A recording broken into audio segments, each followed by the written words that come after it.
So they officially merged the U.S. military with the Israeli military. And for those of you that can't see the writing on the wall, in my opinion, there's only one reason why they would push so hard for this to happen. See, they're fully aware that the U.S. service members won't take to the streets and start slaughtering their own people. But when you merge two militaries together, it's quite easy to just fly the IDF over here to the U.S. streets and do just about anything and kill just about anyone that the U.S. government wants unalived. And if you think that they're going to release the weapons out of the armory in the U.S. military bases and tell these people that they can go defend their country against the IDF, who happens to be slaughtering those service members, family members, you've got another thing coming. These people have the keys to the bombs and the guns and the ammo and the equipment that would be used by U.S. service members to defend the American people against the IDF here on home turf.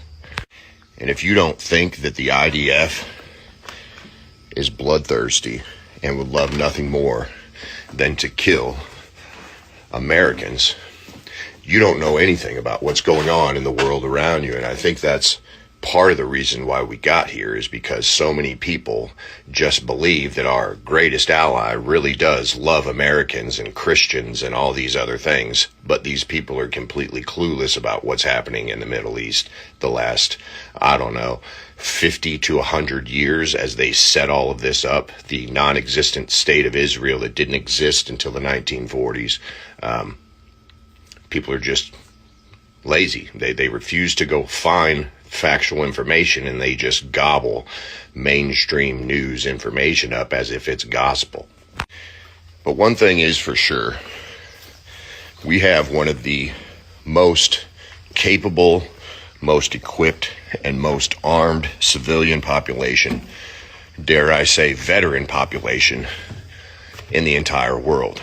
We've got 100 years of experience of winning war after war after war, and I know that some of these aren't considered actual wins, but the battles themselves, every time we set foot on a battlefield, U.S. service members seem to come out on top.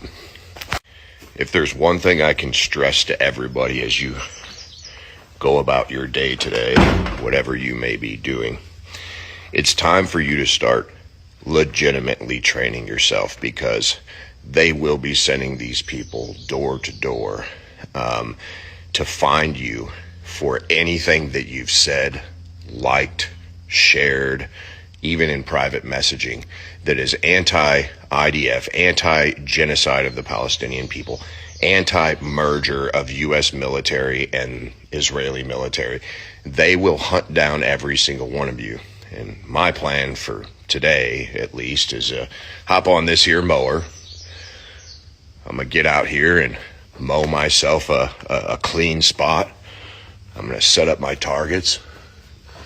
And I'm going to start training like I do a few times a month. As much as I don't want to spend the money on ammunition, I'm not left much of a choice, because I can be better with my tools of the trade. I'm old. I'm in my 40s. I've still got some fight left in this dog. But you should know that this is and was and always will be the plan of these people that have captured our nation. They've officially merged our military, so there is the only roadblock that was standing in front of the IDF's door-to-door campaign that is going to come. With the mergers of the military, they're going to use some of the U.S. service members that would take the orders of going door to door and killing or arresting and throwing into concentration camps. They'll use some of the U.S. service members that are willing. The ones who aren't are going to be ejected from the U.S. military. They're going to fly over the IDF over here. They're going to give them vehicles, enough ammo to do their job, and they're going to cleanse this country just like they did Gaza. just like they're trying to do with Lebanon, just like they're trying to do with Iran. So my advice to you is buy more ammo and actually take your lazy, fat, useless ass out and start fucking training, because I promise you, whether you're fat, lazy, or whatever, you can still squeeze a trigger, and we're going to need everyone capable of doing this in the near future.